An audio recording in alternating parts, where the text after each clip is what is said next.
నమస్తే, welcome to Y news. నేను Pushpa. The news sponsored by Vaira family restaurant, national highway, Tetagunta. నోరూరించే వంటకాలు, అసలైన మసాలా దమ్ముతో అదిరిపోయే నాన్ వెజ్ రుచులు మీకోసం. విచ్చేయండి Vaira family restaurant, national highway, Tetagunta, Tuni మండలం, కాకినాడ జిల్లా. సింహాచలం దేవస్థానానికి చెందిన భూముల్లో ఎవరైనా ఆక్రమణలకు, కబ్జాలకు పాల్పడితే కఠిన చర్యలు తప్పవని దేవస్థానం ఈవో వెంకట్రావు హెచ్చరించారు. వెంకటాపురం సర్వే నెంబర్ 131లో ఉన్న కోట్ల రూపాయల విలువ చేసే స్థలాన్ని కొందరు వ్యక్తులు చదును చేసి నిర్మాణం చేపట్టేందుకు సిద్ధమయ్యారని, దీనిపై ఫిర్యాదులు రావడంతో ల్యాండ్ ప్రొటెక్షన్ అధికారులతో చర్చించి సదరు స్థలంలో దేవస్థానం హెచ్చరిక బోర్డును ఏర్పాటు చేశామని అన్నారు.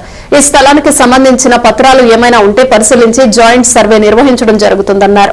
తమ సొంత భూముల్లో నిర్మాణాలు చేపడితే ఎటువంటి అభ్యంతరం ఉండదని, దేవస్థానం సిబ్బంది కూడా వాటి జోలికి వెళ్లకుండా ఆదేశించామని తెలిపారు. దేవస్థానం భూముల్లో నిర్మాణాలు చేస్తామని ఎవరైనా దళారులు వస్తే వాటిని నమ్మవద్దని, అలాంటి వారిపై కూడా కఠిన చర్యలు తీసుకుంటామని ఈవో వెంకట్రావు హెచ్చరించారు.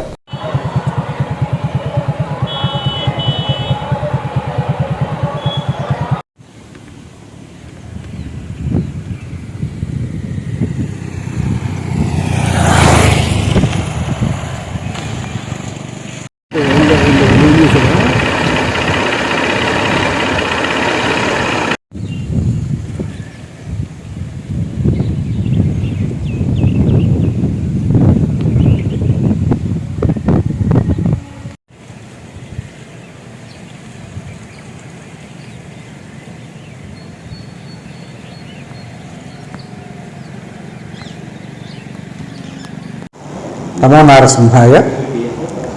దేవస్థానం భూమి వరకు సంబంధించి కొన్ని గ్రామాలలో, ముఖ్య గ్రామంలో కొంతమంది సర్వే నెంబర్ 131లో ఆక్రమణ చేశారన్నటువంటి కంప్లైంట్ వచ్చింది. ఫిర్యాదు వచ్చిన వెంటనే మా యొక్క భూమి పరిరక్షణ సిబ్బంది ఎవరైతే ఉన్నారో ల్యాండ్ ప్రొటెక్షన్ సర్వేలు వీళ్ళు అక్కడ హెచ్చరిక బోర్డు కూడా అనేది పెట్టడం జరిగింది. వారు అది మా భూమి అని చెప్పి వాళ్ళు క్లెయిమ్ చేస్తున్నారు. సో వారికి చెప్పడం కూడా ఏం జరిగిందంటే, వారి యొక్క డాక్యుమెంట్స్ తీసుకుని అదేవిధంగా వస్తే జాయింట్ సర్వే కూడా పెడతాం. జాయింట్ సర్వేలో భూమి మీద ఎవరికి హక్కు ఉన్నది అనేది డిసైడ్ చేసిన తర్వాత అప్పుడు వాళ్ళు కన్స్ట్రక్షన్ స్టార్ట్ చేసుకుని, అంతవరకు ఎటువంటి కన్స్ట్రక్షన్ చేయొద్దని చెప్పి చెప్పడం జరిగింది.